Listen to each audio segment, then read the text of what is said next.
and if anybody, has questions in between, I'm happy to take them as I'm going through it. But let me just try to talk through the idea. I think by just the title and the email saying incubation of education and research projects, you all probably have an idea of what I'm suggesting.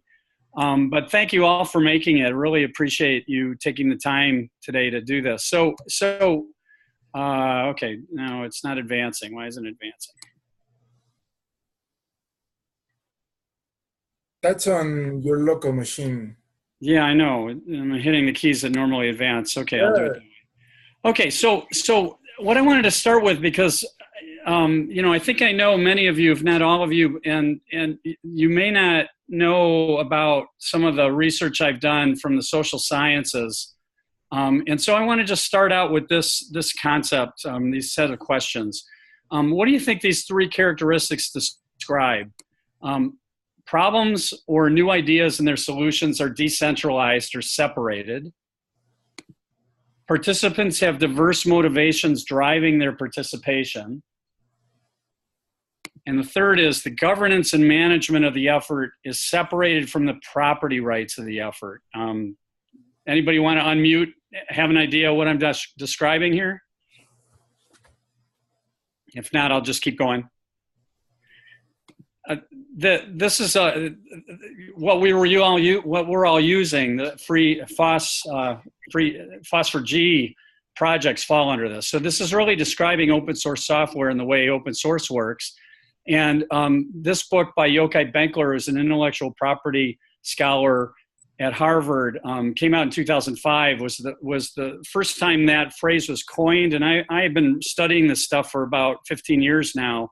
And it's taken me a while to come to the same language. So I use the phrase that Yochai uses now to describe this more generally. Commons-based peer production is the phrase. And in this book, Yochai was saying that free and open source software is really the quintessential instance of this phenomenon. It's really where the phenomenon was born. Driven by the innovations of Richard Stallman and, with the general public license, that component was a big piece of it. So, OSGeo software projects, we have a lot of these commons-based peer production projects going on. And I've just got a screenshot of the OSGeo page with the projects that they've got listed.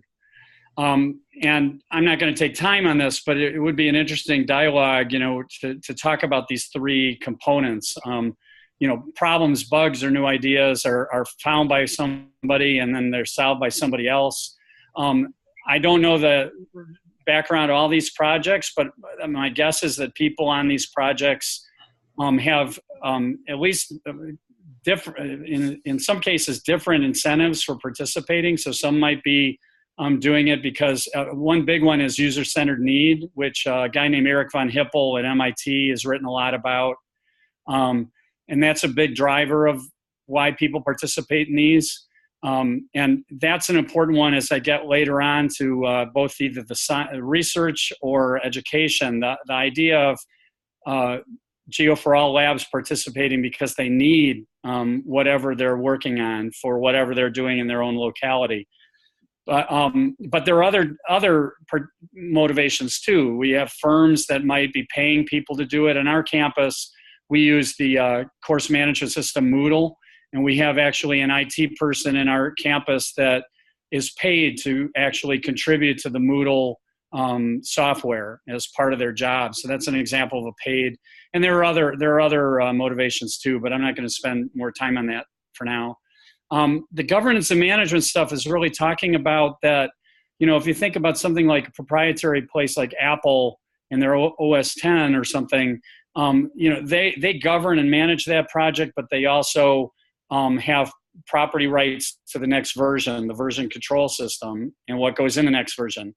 The idea in open source is that there is property rights to the team that manage the version control and the next release, but the idea is that the governance and the management of the actual project has more community-based activity. It's not that project doesn't fall under a particular firm that's managing the entire thing. So that's kind of the broad concept of this. And I know everybody is aware of this, given how we think about open source software. Shameful plug, this is a screenshot of the book I wrote 5 years ago. It came out, and where I studied open source projects, and I had about 170,000. I used SourceForge database for the project, so I studied empirically 170,000 projects. I worked hard on developing a measure of success, collaborative success and abandonment on these projects. And I complemented this with a survey of about 1,400 projects where I looked at the evolution and governance questions that I couldn't get from metadata that was in the SourceForge database. And I found a couple things from this that are interesting. One, or at least I think they're interesting. One is the idea of power law hubs, that the reason why some of these projects are successful, collaboratively successful, is because people find them. And I would argue that Geo for All and OSGeo fall under that label now. That people, they're established, people can come to our, those sites and find the projects. And what that allows is this idea of intellectual matchmaking, where you might find one or two people, and possibly, and I found 58% of the successful cases had a new developer on a different continent. So that was an amazing statistic that came out of the work. And it really, I learned it isn't about large teams, it's really about small teams, and it's about people with a passion and a user-centered need to find each other, build social capital over the internet, and then eventually start working together. And I think Geo for All has established this already. So that's one of my main points about this. And the other thing that I get so excited about this phenomenon, this idea of this broader commons-based peer production, is it's providing a new, relatively new way of the world to collaborate. We have cross-sector collaboration happening, and cross-global, in some instances, happening. And the folks on this call, we're doing this. At least to some degree, we're doing this already. So it's really an exciting phenomenon. And if you think how long internet's been around, it's still in its infancy, and it's just really quite an exciting time, I think. The reason why I'm not calling this open source software is because there's other instances, and we all know about Wikipedia, and Wikipedia is an instance of commons-based peer production too, where each article is kind of like a project. And you have a small group of people that are editing those articles. You're now seeing things of open source hardware and the maker movement. I'm going to show a slide in a few minutes about kind of maker commons-based peer production I'm trying to do right now with my classes. So that's another area this is happening in. And you're seeing other areas like I saw this recently, this open source seed initiative, or and there are efforts in open educational resources in this area. And some have the full commons-based peer production, the 3 items I showed, and some have elements of it, maybe not all of them. But, okay. But so the question I'm asking here is, we've got commons-based peer production happening in the Phosphor-G software world. And as I've pondered over the past 8 years or more more than that I've been connected to OSGeo and Geo for All, I'm constantly wondering, can we, or why can't we? I think we can, but why can't we do the same in the area of education and research? And I know many of the people on the call have been also thinking about this and wondering about it. So for some folks that I've been affiliated, I think, since around 2007, 2008 with OSGeo. And so I wanted to give a little history on the education side for people on the call that maybe don't know the history, who maybe have joined later. And I'm giving examples of what I know about, and I apologize in advance if I've forgotten something important or don't know about something that's occurred. I'm sure that's true. But when I phrase at Commons-Based Peer Production back in 2007, but I remember sitting of us where I first met you and met Maria and some others. SGO Education Committee to talk about how can we share curriculum. And at that time, Tyler Mitchell was the executive director of OSGO. And Tyler created this, this input form that we still use, as probably everybody knows. And that fed a database of the search system where we're putting in metadata about the types of materials we're generating. And it's nice to see, this is the latest screenshot, and we've had about 7 or 8, 2017 entries. And that was a good start. And then, but that was just metadata and links to things. So we were starting to point to each other and what we were doing. And then we have other things that have been going on for some time, like the Phosphor G workshops that go on where we're teaching each other. Around 2013, the Geo Academy group, I think this is a great step forward where we had, at least 4 people developing courses and sharing them. And Rick Smith, I know, has put the materials out on a GitHub site so we could actually get to the content if we wanted to. So this was a step forward, I think, in terms of starting to move a little bit closer to commons-based peer production in education. What's been going on with Patrick Hogan and Maria and others in the NASA Whirlwind Europa Challenge. This is another great example, and we're seeing growth. At least the last I looked, the last time they did this challenge, they now have 23 submissions. What I haven't talked to Patrick about is whether there's been any, I know within teams there might be working on innovations that one team did in a prior event and maybe built upon that and participate in the next event. So you may have teams that are doing new derivatives and advancing the projects. What I don't know is whether there have been a project out of Europa that someone else outside of Europa has actually started to add to or work on. But again, what these Patrick and others have been doing has been a great step forward for us, I think.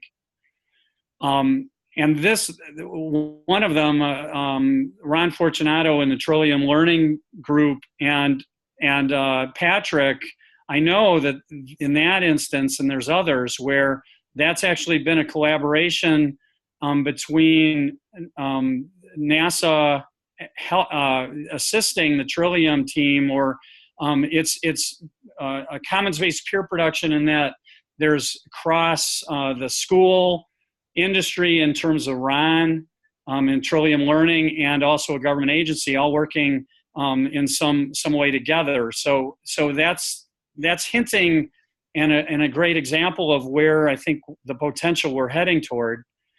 And when I reflect back on what I know about what's been going on with Geo for All and OSGeo, the OSGeo Live is probably the best example of what I'm proposing here. It's just crazy when you look at, Cameron Shorter, and I know there are many, many others who participate, but Cameron for a long time has been, encouraging us to kind of work in the way the OSGeo Live DVD gets built.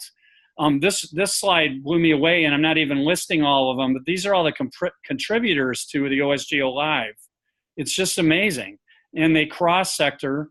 And I do believe that this is probably our best example to date in the Geo for All OSGeo outside of software. That's an actual commons-based peer production effort in the area of producing educational material.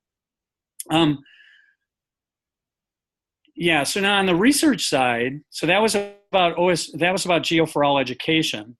On the research side, as we all know, we've had these efforts like the Open City Smart effort, where we've got the wiki page, and we as a subset group was trying to move us forward in grant writing and work on this. And to be honest, I've been a little out of touch with this. I don't know if there's work going on that I don't know about. But from my perspective, it was the start of it. But I haven't seen a ton of, where we're actually collaborating in a commons-based peer production way. I could be wrong on that, but the point is that there's clear interest in doing this in the community that signed up for Open City Smart. We've also got the AgriGIS that I know Sujith was emphasizing at some point. Again, I don't know what's happened with that, but this is an example, again, of where there's clear interest in collaboration and research. And then we've also got the VGI, the geo crowdsourcing citizen science stuff that we have some interest in as well. So my point is that both on the education and on the research side, we have opportunities here, and we clearly have subsets of the community that are interested in collaborating. So my main point is it's outstanding what's happened with Geo for All. I mean, it's just really fantastic. We've got this global community. We know about each other. We're collaborating. We're communicating. We've built social capital. We've got good collegial connections in this network, and so it's really a unbelievably great thing that's been happening. But I really believe we've only scratched the surface of what we can do on the collaboration side. And so that's why I wanted to do this webinar, because I think we're at a point where we can and should move forward, and I'm trying to figure out how we do that in a way that really moves us forward. And I know others on the call are also thinking this.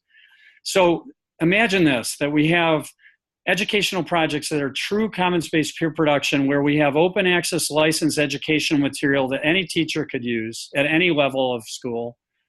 The material is stored in a version control system, and the license permits faculty to create new derivatives. Those could be translations, or these could be new, or they could be new releases where we're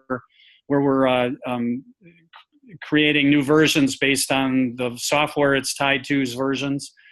And the same thing with research. We could have active collaborations going between subsets of Geo for All labs with similar research interests, where the lab teams share their advances with the other teams in the labs, and we could go after research grants and just continue to maintain communication and a common collaborative vision. So what I wanted to do now is just give you an example, and now this is not a Phosphor-G example, although it has clear connections to it, but it's maybe the best example I have right now with what I'm doing that gives an existence proof of the potential. So what this slide is showing is a colleague of mine who I met, doesn't matter, named Juan Camilo Cardenas. He's a professor at the University of Los Andes in Bogota in the left-hand corner. And for several years, we've been talking about his area in Colombia have unbelievably rough situations with mercury poisoning in water supplies because of illegal gold mining. And so Juan was really interested in, so this ties back to the commons-based peer production, and the maker movement is one phrase for it. Juan wanted to see if we could develop open source water pollution sensors, and this also links to the Volunteer Geographic Information Group and crowdsourcing group. And we met for a couple of years. Well, we've worked on and off for a couple of years trying to get some grants, haven't been successful, but Juan on his end was able to get some funding, and he got some engineering students, so that's in the middle picture with the arrow, Sebastian and some others, who actually on their end developed a version of a water pollution sensor in that bottle on the left-hand side. And they've gotten to the point now where they think they're getting good enough data that they've actually been deploying it and teaching workshops in villages in Colombia. Now, this semester, what happened with me is Juan and I talked, and I've got a UMass team, and I'm teaching, I call it an uncourse. I call it a maker space leadership and outreach course. And basically, we're doing commons-based peer production with Juan's team in Colombia. And what I'm showing you on the left-hand side here is we're using a system. I'm not sure if I'm happy with it. I think it's got great potential. I may not be using all of its functions, but it's called the Open Science Framework, and it's a cloud-based system that allows us to collaborate and share files and things. If you've ever used Slack, which is another one I've been using, it's kind of like Slack. But what happened was Sebastian uploaded a lot of his material on a sensor that they had put together, and this was all in Spanish. And then just by luck, I had a student on the UMass team who was, unbelievably, it was just by luck, from Colombia, spoke Spanish, and Lena, that student, translated Sebastian's stuff into English, and now my team on the right-hand side top have developed their sensor. And we're about to deploy it, and we're about to test it against professional equipment. But one great thing about this is an example of the actual global South teaching the global North, and it's showing that we could have teams using internet collaboration tools working on research projects in this way, and also educational projects. This is actually just some English documentation that my students have done that we're now putting up on that Open Science Framework and sharing with Bogota. So it's an existence proof of what I'm talking about, and I get really excited when I see this, what we're starting to pull off. So the key question, just looking at the time, okay, I'm at 20 minutes. We've done a wonderful job getting to know each other, and we've collaborated in large and small ways, in different ways. But what I'm proposing is, how do we move to an active cross-lab collaboration in education and research? How do we make this happen? And I've been thinking about this. So, how do we do this? And then I had this idea. Okay, in the software world, we've got OSGeo projects that are incubated. And I think maybe my evolution now is that maybe we don't, and this is where we'll get into discussion, but maybe we need 4 projects. This is getting ahead of myself, but 4 projects to try to see if we can make this work. And if it works, then turn to incubation. Maybe that's the way to do it. But for people who don't know, on the OSGeo site, you have the OSGeo projects that are kind of adopted. I don't know what terms they use, that are underneath the umbrella of the foundation. But then you have the incubating projects that are wanting to be affiliated with OSGeo and are going through this process. I actually reached out to Jody Garnett and about trying to get more information on incubation, and he was saying, I should contact the incubation lists, and he was very willing to help talk about it because there's a lot there. But I thought, well, maybe I'm jumping ahead before we decide as a group whether we even want to do this. So I didn't follow up, but this is just a screenshot of the OSGeo incubation page and the principles of incubation. And I'm not going to go through the details. I don't think we need to get to that point. I think the idea would be, I think the key thing is, if we wanted to think about Geo for All incubated education and research projects, what I'm trying to get at is, how do we motivate, how do we get some committed labs to collaborate for 1 or 2 years and really try to see if we can get rich collaboration going in areas. And it brings me back to my opening about diverse incentives and the user-centered need idea. The idea that, okay, we've got, well, it's not clear to me if 120 is the real number, but if we've got 120 labs, we've got to have 2 labs that are interested in, say, VGI, and I know we have that. Or we've got to have 2 labs that are working in parallel on class, a phosphor G class for something that are probably is around the same topic area. And so what I'm hoping is, can we get some really strong commitments from a couple of these labs to do this? Again, OSGeo Geo for All is a power law hub. Can we get these topics? We don't need large teams. We just need 2 or 3 committed individuals from at least 2 labs to make this happen, I think. And ideally, I mean, you look at the live DVD, you've got a lot of people there that are participating from industry. So just the other day, I got an email from one of the education people in Boundless. And maybe some of you have received emails, but, so is there a way we can, again, commons-based peer production is often about cross-sector where people are participating for diverse motivations. And the motivation for an educator is, well, I want a user-centered need. I want to develop this content because I'm going to teach it. A motivation for somebody like Boundless or somebody in another OSGeo project would be, well, we want people to be using our software. So just as examples of these diverse motivations on these things. And, I want to also just say, grant getting is a great area that we've been trying to do. And I don't know if we've been successful across any 2 labs, but I don't think we should forget about that one as one where there's a lot of user-centered need in it.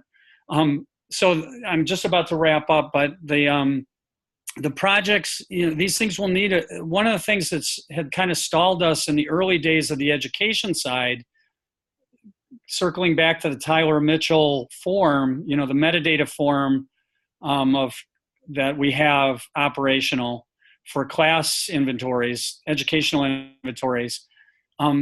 Years ago, some of you may remember, we were having dialogues about, well, how could we start developing collaboratively educational material? And it got into, somebody was proposing, well, let's use GitHub, or not GitHub, some collaborative platform, or let's use LaTeX as the common way of writing that material. And all those things create added friction in my mind that are a disincentive for participating. If you put a lot of rules on it, I was actually trying to advocate, well, let's use LibreOffice. I think Cameron at one point chimed in and said, well, let's do that, but let's put some scaffolding around what a tutorial would look like. Let's put some an outline that every tutorial would have to follow. So we've tried this in the past, and one of the big things was these what writing technology do we use? Word, Google Docs, LaTeX, whatever. What's our version control system, and so on. But back in 2008 or 9 or whenever we were having these conversations, we didn't have platforms like the Open Science Framework or like Slack, and we didn't have Google Drive to share, or some of these others, or GitHub. So I think we're now at a point where we might have the cloud-based collaboration systems, including Zoom, for lab-to-lab interaction, where we can now move forward in this way. So I'm hoping we could identify. So here's my proposal, and I'm going to open it up. Well, I want to show one other thing, but I want to open up for discussion. Is it possible? Can we, as a network, as a community, can we identify 4 projects with 2 labs each in education and research that we deeply commit to trying to work this out over 1 or 2 years, and try to create projects that would be like incubating projects for Geo for All? And the last thing I'm going to show you, I apologize for sending that. Raphael asked me to send some questions out, which was a great idea. I didn't get to it till last night, and I'm sorry for the problem with getting to the survey and things. But the last I looked before, I had 4 responses on it. And I asked this question: can we identify Geo for Lab with similar teaching interests?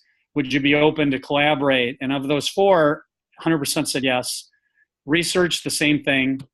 The incubation thing was 3 out of the 4 said yes, and maybe, and the maybe was a good question, saying, well, I'm not sure what incubating does. And I think it is a puzzle in my mind a little bit too. again, I'm trying to propose something that moves us forward in a more concrete way. And then the idea is I'm starting to get input on what topics. And so if we were going to move forward, if the community here that are listening think we should try to at least move forward in some way in the way I'm proposing, we can use we can use this survey to try to continue to build where those 4 projects might be, if you agree. But so at this point, I'm going to be quiet. Thanks for listening to me blather on. And I'd love to somehow, Raphael, have a discussion now. Yeah, great. Thank you, Charlie. So, I mean, to get your microphones on, roll the mouse over the lower part of the interface and a menu pops up. And then on the lower left, you see the mic icon and the video icon. Let's try to use just the mic just for bandwidth. So, should I stop sharing at this point, or does it matter? I think it will help to stop sharing so that you can show us other elements if necessary. Yeah. Okay. Yeah, right. Thank you. Thank you. I'm going to turn my video off too at this point.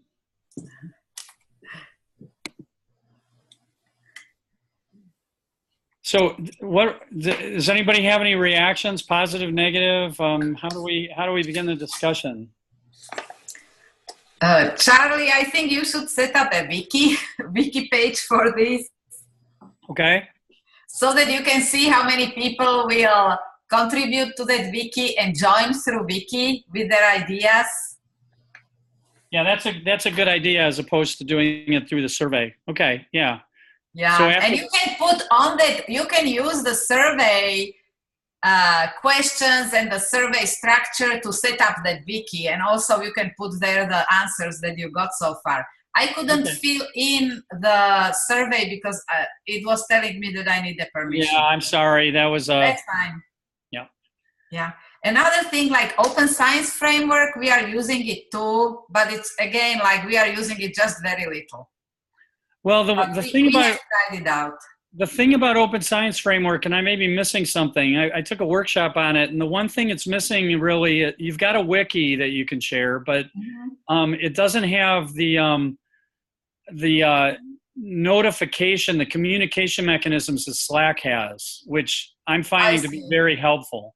Okay. And so that's where I kind of go, I'm not quite sure it's there yet, but the person that did the workshop on the Open Science Framework said they've got something like $25 million to build this platform. I see. Okay. It's totally open, and right now there's no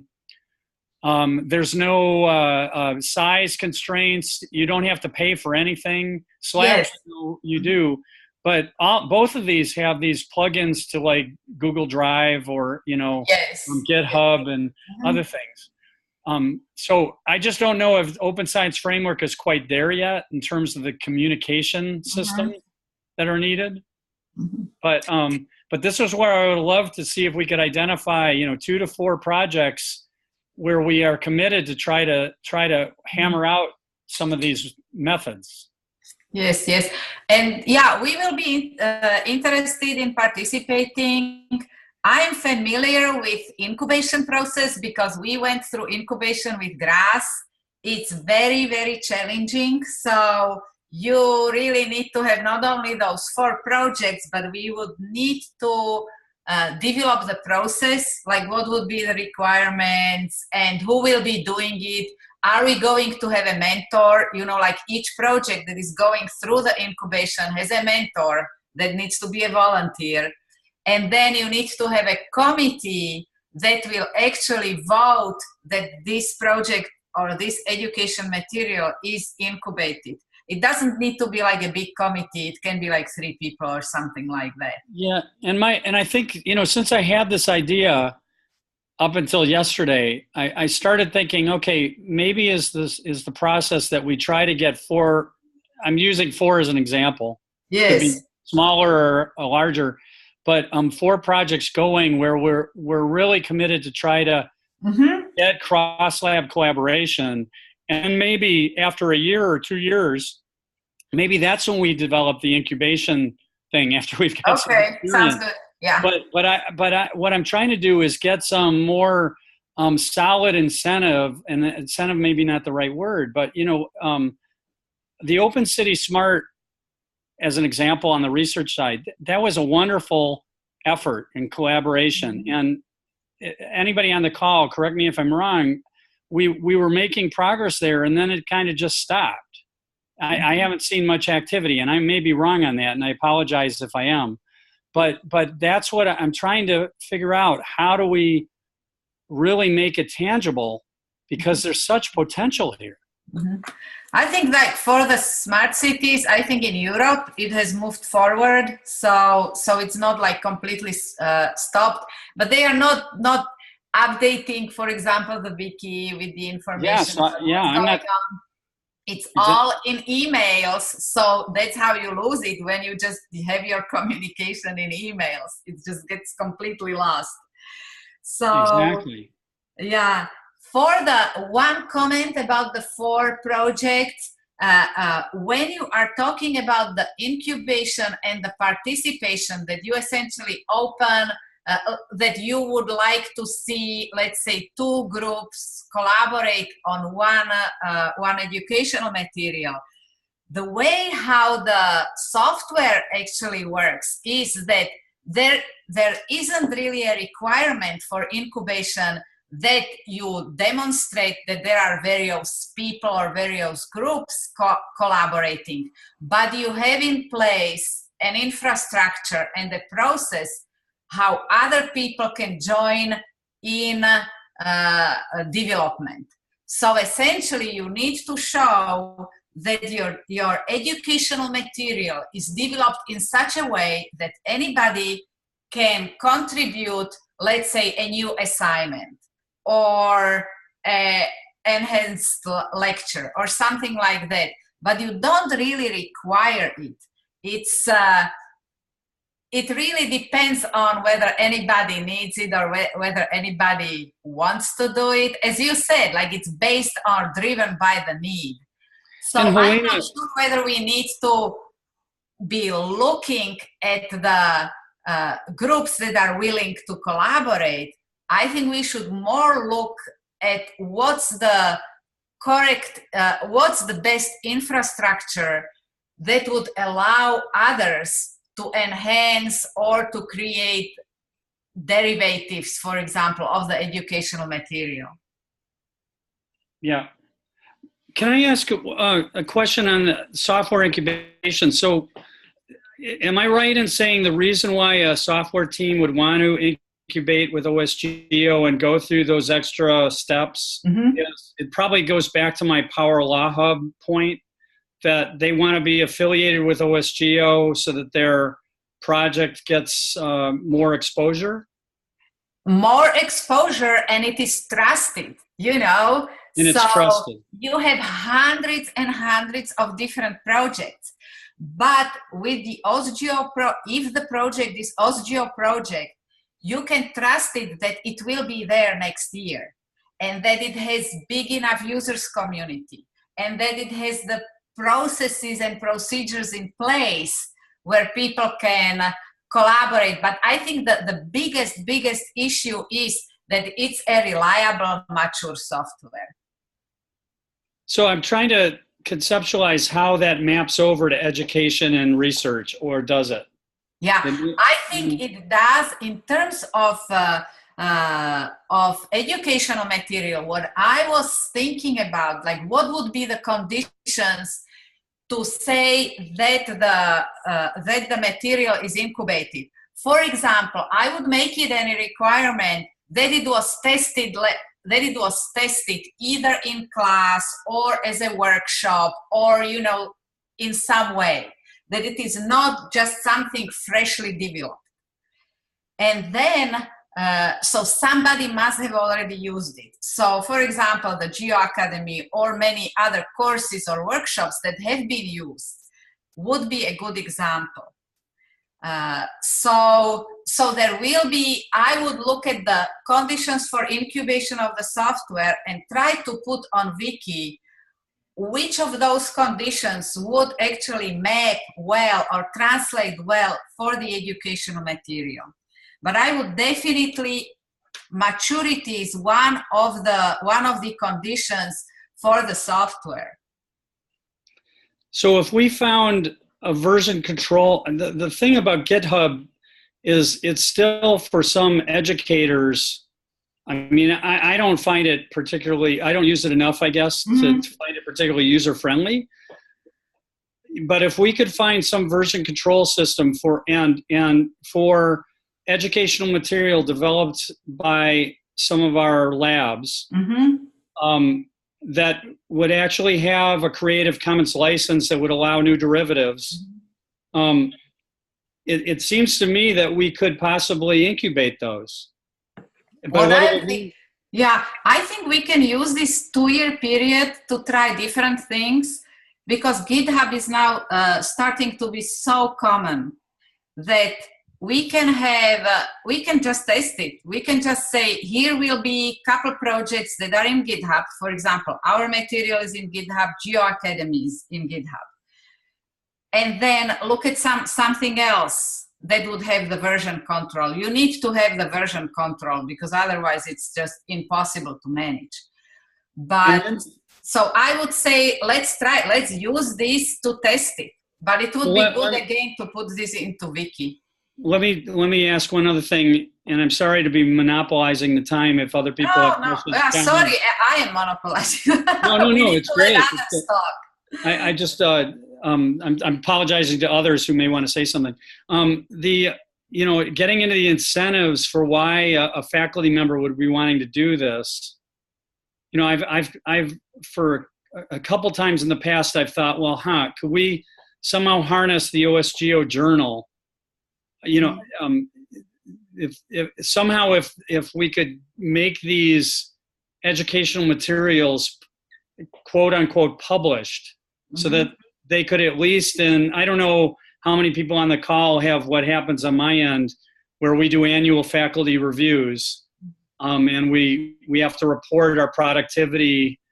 And one of the items that's in there is, did you develop educational materials, and you can promote that you shared it with a community. So there is some incentive in the way my campus does it for me to, if I'm willing to share some educational content, to actually help me toward my reviews, my performance reviews.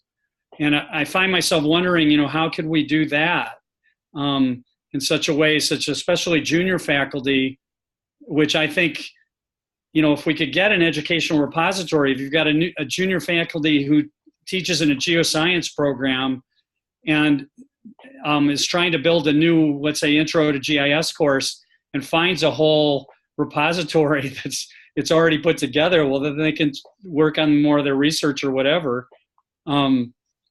There's certainly incentives here we could capitalize on, but I'm trying to figure out how that works. I'm letting others to talk, because I already talked too much, I think. Does anybody else, is this a useful conversation? Or should we try to move forward? Are the reasons that this idea is silly? Sorry. Well, first of all, thank you for the presentation and for initiating this. I think it's a really good idea.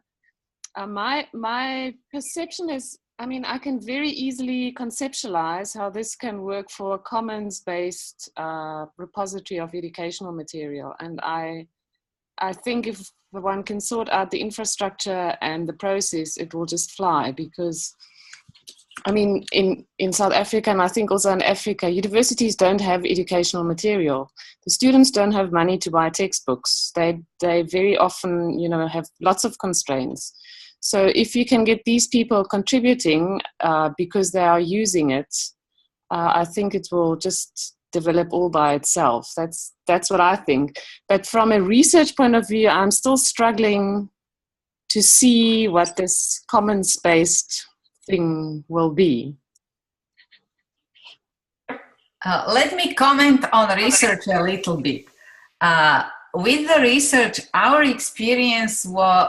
best experience was really developing the tools for GRASS, participating in projects. That's where we get we share, for example, we have a research on urban growth modeling, like urban growth simulations.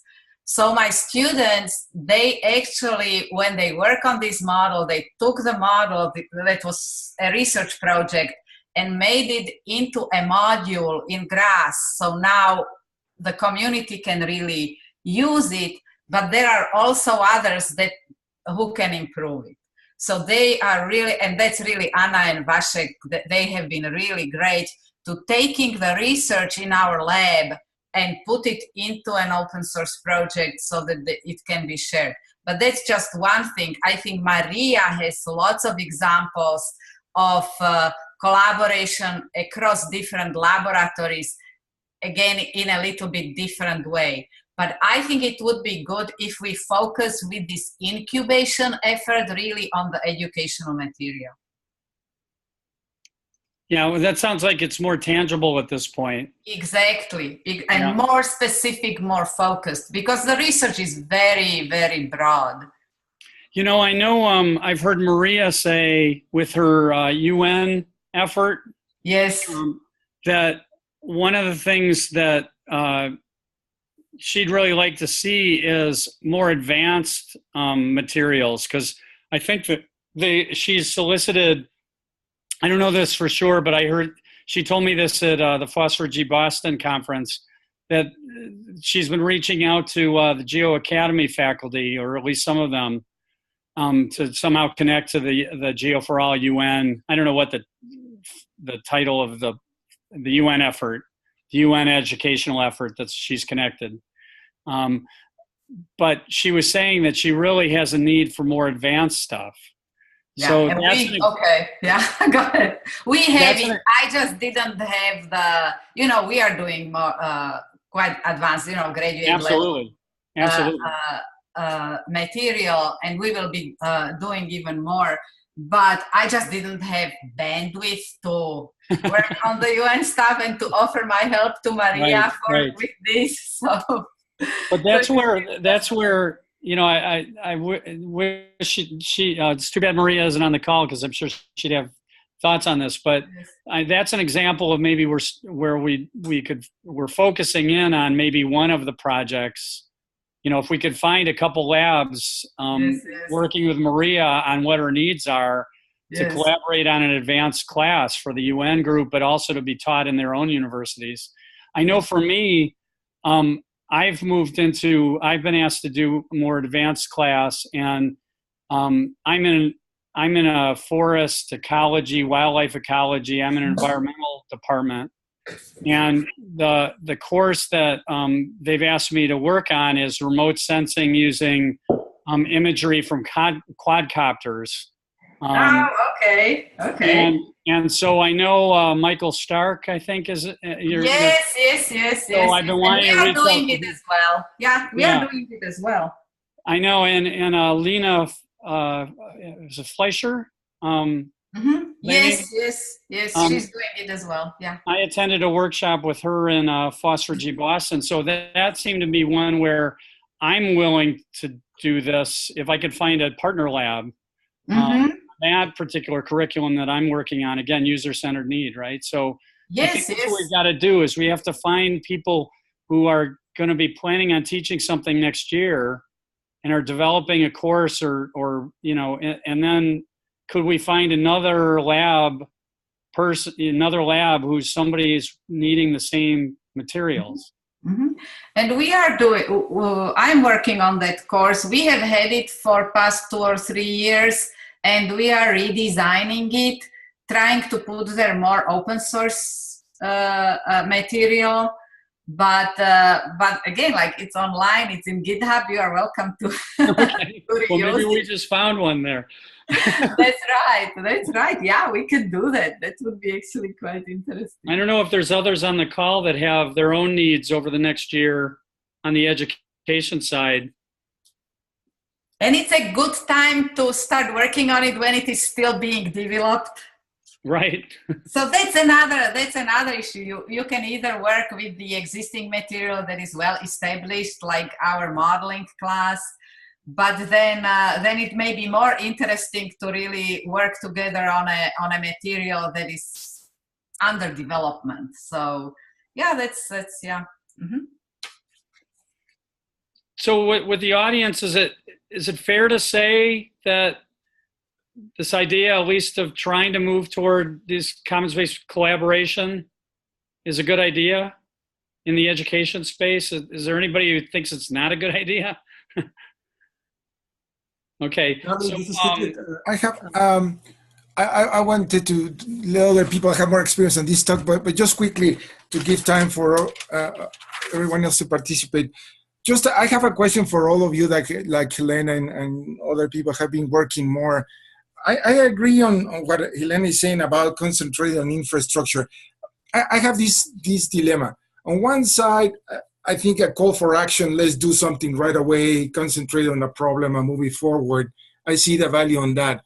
Now, on the other side, I think, what do you guys think about taking the time to create a framework, like Helena is saying, create the infrastructure, a framework that allow us to move into the future in a more homogeneous, standardized way, so that contributions can be done more homogeneously, like more systematically. I'm thinking of probably having a template of how a contribution should be. So creating the framework, like Elena mentioned, the infrastructure. How are we going to do it through GitHub or other tools or methods? But what about, and this is what I saw in the presentation from the people in Bogota last week, thinking about the pedagogical approach, at least lightly, or how should we structure an approach to a lesson? If we all agree that it should have statement of the problem, introduction, et cetera, some sort of a template that allows to create a standardized way to tackle the problem, and hence it will be easier to put it together to make it more interoperable. What do you guys think about that? Is it overthinking the situation, or should we just jump in to start doing things? Yeah, I agree with that. I think you should put it on that wiki, you know. I think having a template and having a common structure for the lectures and for the assignments would be a great idea. We tried it in past, it has been very difficult, but as Charlie has said, the situation has changed. So it may be more doable now than it was previously. And another thing would be, essentially a part of this standard would be to make it very modular. To make, for example, the lectures like in these 15 minutes little units, so that you can build up the new lectures from these little modules, or the assignments from these little modules. So we should really brainstorm with these different ideas, how to set up a standard and see whether we can arrive to a standard. That would be great if we could actually do it. And also, if you use it in a standardized way, it's easier to translate. Because exactly. Now, like Geo for All Ibero-America, it would be easier to translate to Spanish and other languages. Yeah, good point. Yes. So I think what I'm starting to evolve to in my own thinking is, I don't know if we call it an incubation committee, but that if we could form a small group that looks at the infrastructure problem, or, you know, not the problem, trying to figure out what's the right infrastructure. I'm totally behind that, and I think I'm behind the standards, template standards. Mm-hmm. But let me push back on that just a little.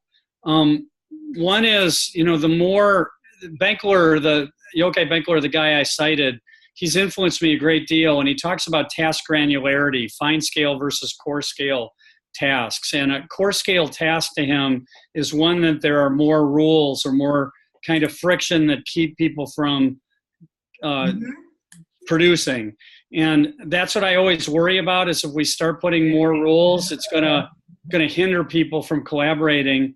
The second thing I worry about a little bit is, does it constrain what somebody wants to do in their writing or how they want to write it? But now let me take the other view. Helena, I was always really impressed with a talk I saw you do a while back on exercises where your data, you name data sets in very general ways so that you could swap out the data sets. Yes. We should try it again. And that's an example of a standard, which I think is a really useful one.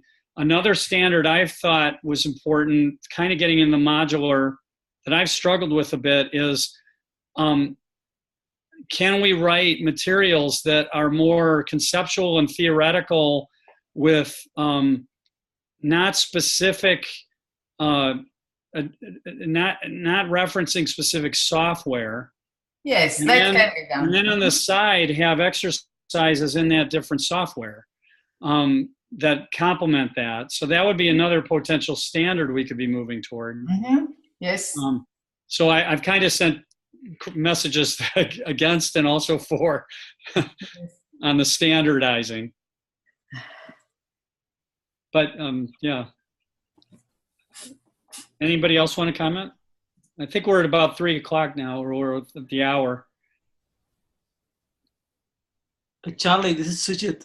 First of all, thank you very much. Your presentation was really inspiring, and a lot of ideas you have put in, which will make sure think through it and get back to all these ideas. But one thing, I'm one of the slides on the OSGeo Live aspects. Maybe we should think about because it is a very successful story and how it evolved, and Cameron especially, the work he did, bring together all these people, from various backgrounds, who are all working on a very common goal kind of thing, and how can we replicate it on the education aspect? Maybe something we need to think when we think about the framework as well.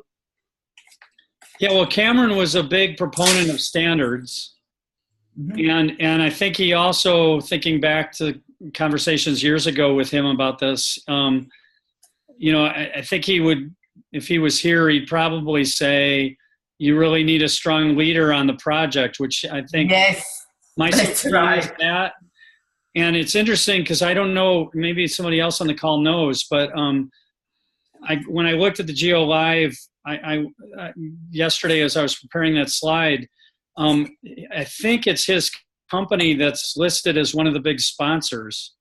And I don't know if he actually gets some credit by his company for participating in that, but it's an interesting idea if we've got, OSGeo firms that are working on the software, if there's, I'm forgetting the Asvida in Philadelphia. Yes, we know them. They're a social enterprise. They're a B corporation. Mm-hmm. So like 10% of their employees' time they allow to contribute to the open source world. Mm-hmm. It's to get to their B corporation tax status. So, I wonder about that. If we have people like Boundless reaching out, mm-hmm. And I've always wondered this. You have these great software teams who are presenting workshops. How can we make those? How can Geo for All connect to those? Mm. And maybe they treat their workshops as their own intellectual property and don't want to share and provide. But there may be some that would do that. So I don't know. I'm rambling. Sorry, but I think the Geo Live DVD is a great example of a success story. And I did kind of think that Cameron, well, his bandwidth might not be able to do it, but he would be a great person to consider having on the incubation team. Yeah, by the way, he is retiring from OSGeo Live. And I think Angelos has done a lot over the past couple of years to actually keep it going. Okay, yeah. It looks really great, but there have been some difficulties and tensions and quite a bit of restructuring regarding, they just had too many projects that were not really reviewed enough. So it looks great, but they had their own challenges. So that's just the, Well, what's remarkable about that is, in my study of that 170,000 open source projects, the vast majority, this won't surprise anybody, the vast majority of those projects have 2 to 3 developers. They're small. Exactly. Yes. Geo live DVD, that's an anomaly, the amount of people that projects are trying to deal with. Let me comment on it. One reason why you have so many people there is that the projects are trying to get their product, to get the software there. So all those people that you really see there are representative of the projects. So for example, Hamish Bowman was taking care of making sure that Grass GIS is there. And there was a feeling, every project really had a feeling that we need to get our latest version there. But what Cameron has done, he insisted we will put it there if you have a good getting started material. So he was really pushing the projects to provide the material in the appropriate way. And that's where you see so many people really contributing, because you would have people from the project who were trying to put their essentially product or to put their software there and make sure that it makes it. And the real leadership that Cameron has provided, that he was pretty tough about, like, what you had to fulfill so that it actually gets there. Yeah. And that's it. So it has a huge impact on the projects themselves, because it forces them to update and to have reliable releases and things like that. Well, and in that scenario, it's really, the way I interpret that is there's a real user-centered need by each one of the projects. Exactly. We have it on the DVD because it's marketing their projects. Exactly. How that ports over to educational materials, that's the puzzle. And that's where I think, at least for some faculty, making it a publication is important. Yeah. Well, so can I suggest that I'll do the wiki. I'll send a follow-up to the Geo for All listserv to say, add your interest to this wiki. And is it possible that we could form a small subcommittee to try to move the infrastructure template thing forward? We can try. No, just a quick comment regarding the point that you made about trying to develop materials which are more theoretical, basic, not so much concentrated on the software. Can we use the University Consortium for GIS body of knowledge as that document? Well, what I was trying to suggest is if I'm doing a module, and I totally agree on the modular idea. Early on, sorry, I'm going to take a tangent for 1 second. When I first started thinking about this in 2007 and 8, I looked at MIT OpenCourseWare. Helena and others might remember me talking about this years ago. Yes. And I looked at the Rice Connections, it's called something else now, but these open educational repositories to see if we could use their platforms to write modules. And MIT OpenCourseWare, maybe they've changed, but the unit there was a class. And you had to have the syllabus, and it was the entire class. It wasn't modular. The thing I really liked about Rice Connections was it was modular. And you could almost do a buffet where you could build a new course from some of them. I like that idea. Yes. And I think that's where, so I totally agree with the modular piece. Raphael, what I was thinking on the conceptual is that if I'm writing, let's say, an exercise on supervised classification of a Landsat image, that there would be a conceptual part of that module that would be just talking in general about spectral data and how a supervised classification works, but it doesn't have any reference to any particular software. Or it may say, see exercise 1. And then in parallel to that, a different file would be an exercise that would be written in whatever remote, whatever software, GRASS or QGIS remote sensing plugin or something. But that what we would be doing is creating generic educational content that's software agnostic, that also has then exercises that show the software, but they're separate. They're physically separate files. And that file, I mean, that will be part of the template format, one of the components. But also there we can just reference, see University Consortium for GIS chapter whatever, or this or that. It could be as simple as just pointing to other sources, right? Yeah. I think it could be one of the resources that will be available. Yeah. Depending on whether that topic is covered there or not, because there may be some topics that may not be covered there. Yeah. And the thing that I worry about though is if we make that a requirement, that's added because it's harder to do that. Yeah, yes. It shouldn't be a requirement, but it would be a good resource. Okay, yeah. Well, so how would we, Sujit, or how would we move to, if we wanted to try to create a little committee, how could we do that? Well, Charlie, what I'll say is, you can send an email and ask for volunteers to join the committee, to the mailing list. I think that way it's, because many people couldn't join today. So you can tell them the framework we are thinking about, and some ideas on the incubation, and once it's the mailing list, we'll get more ideas from a lot more people who will be interested in this. And then you can then decide, who maybe a small team, you can decide, a small team which is manageable to take it forward as well. Yeah. And now that as you were saying this, I was thinking, well, if we could again find 2 or 3 educational collaboration efforts, so with 2 labs, and maybe just those that are actually trying to develop something for me, it's the spring semester coming up in 2018.